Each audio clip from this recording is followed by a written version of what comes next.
When I was around 17, I came across Brian Tracy and fell in love with his teaching. I would go to the internet cafe at night because I couldn't afford the normal fee in the day. I would spend hours in the night listening to Tracy and reading his quote. One particular sentence stuck with me from Tracy, and that is, if you want to achieve something different, you have to do something different. If you want to achieve what you've never achieved, you have to do what you've never done before. Growing up, I wrote the above sentence and pasted it in my room, and each day when I see those words, I knew I had to make sacrifices. It's very simple. If your life is not what you want it to be right now, you have to be willing to do something different. And don't let me sugarcoat anything here. You won't move from one easy well to another. Doing something different means getting out of your comfort zone, and this is never going to be easy. In today's video, I'm going to be sharing with you the 3 sacrifices you need to make to escape poverty. If you're new here, consider subscribing so that you won't miss other interesting videos like this. Take time to read. When most of my friends and relatives know what I have achieved in my life today, it's easy for them to envy me.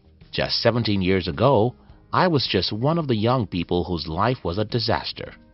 I hated my life and wished I was never born, because I was born into poverty, sickness, and many other limitations.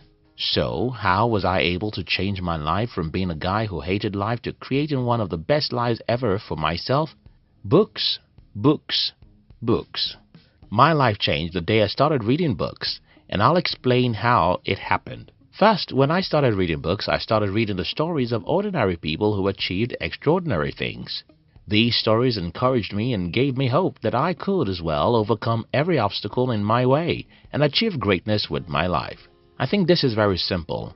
If you know that some people have some disadvantages you think you have, yet went on to achieve greatness, you suddenly start to believe in yourself. When you start to believe in yourself, you start to think big, and when you increase the size of your dreams, you automatically increase what is possible with your life. In my case, I started believing that I could become rich, even though I grew up in a poor village. I started believing that I could become a millionaire, and this belief led me to something very important. I started looking for how to achieve what I believe I could achieve by reading books written by the people who have made a lot of money before. I started learning the mindsets and actions of these people, and the more I modeled these people, the better my financial life. Yes, it took me 8 long years before my financial life had a drastic change. Without reading books, I would have never made it. One other thing you can do in addition to reading books is watching videos that tell stories about successful people. We've dedicated a whole channel for this purpose, and we call it Fame TV. You can join the Fame TV in the description box. Yes, books are boring, but so is every meaningful thing. Fruits are boring and vegetables are boring, but if you want to be healthy, you'll eat more of them. Soda drinks are fun. Sugar is sweet and fast foods are nice, but if you like your health, you'll run away from them. The TV is fun and social media is interesting, but if you want to escape poverty, you'll spend more time with your books. Some time ago, I got to know that Bill Gates reads 1 book every week. I've also read about the fact that an average millionaire reads 1 book every week. If an average millionaire does something, it's probably a good thing to emulate. So I decided that I'm going to be reading 1 book every week. This isn't easy, and I'm not asking you to start reading a book per week. But you have to make sacrifices to read books if you want to escape poverty. Don't make excuses. I told you earlier that sugar is sweet, and you agree that hard drugs, fast foods, and most other harmful things are fun. Another very sweet thing is excuses, and that's why most people make it. Listen, you can come up with 100 reasons why you are where you are, if you want, and you can as well come up with a single reason why you need to be elsewhere. The difference is in the way you use the powerful machine God gave you. That machine is your brain. If you program your brain to look for the reasons why you are poor, your reticular activating system will be busy looking for reasons, and you'll start seeing how the economy, the government, and your parents make you poor. Your brain will quickly show you how your lack of education, your health challenge, your childhood, or even the country you were born are the reasons why you're poor. If, however, you program your brain to look for why you must be rich, you'll start seeing that even in a bad economy, Some people are making hundreds of thousands of dollars in legitimate businesses. You'll start reading about people who went through similar difficulties like you and ended up successful. You'll start seeing that you have much power over your life than you think, and you'll start taking responsibilities. An excuse is the food of the fools, and our world is filled with many of them because an excuse is sweet. It's about pointing a finger. It's easy. Everyone can do it. But if you want to escape poverty, you'll not do it. Don't make an excuse. Identify what you have to do to change your life and do it, no matter how difficult.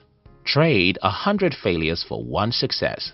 I heard something very interesting from Matt Cuban a few days ago, and it made a lot of sense to me. Cuban said, and I quote, "It doesn't matter how many times you fail. Remember, you only have to succeed once." This statement makes a lot of sense to me because when I looked back at my 8 years of failure, I could see the meaning of this statement. You see, my first 8 years in the business world were terrible. Everything I attempted failed, and everyone thought I was stupid. I was broke, rejected, and frustrated. But a day came when I had my first breakthrough. From there, I had my second breakthrough, and the third. Today, it seems as if everything I touch becomes successful. But that's the opposite of the kind of life I had only a few years ago. Here's the thing. It doesn't matter how many times you fail. Remember, you only have to succeed once, and that once will quench all the pains of the failed years. Why is it important you understand this? Well, most people see failure as a bad thing, and that's why they give up.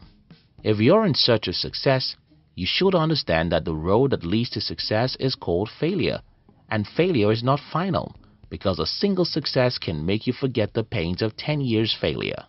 Make sacrifices to try things. Make sacrifices to get out of your comfort zone. Make sacrifices to do things that are risky, and when you fail, be courageous to stand up and try again, because it doesn't matter how many times you fail, all you need is a single success. The most important point in this video is sacrifice. If you want to escape poverty, you have to be disciplined enough to do things that are not comfortable. It's not comfortable to read, but you have to do it. It's not comfortable to take actions that may lead to failure, but you have to do it. Failure is painful, yet you have to endure failures and try again. Remember how I started this video? You cannot get a new result by doing the old things, and every new thing is uncomfortable. So, you have to be willing to make sacrifices if you want to escape poverty. If you enjoyed this video, you'll enjoy the Fame TV, which is our new channel where we tell you the inspiring stories of the most successful people in the world, and even some villains. Look at the description box to join the Fame TV. We love you.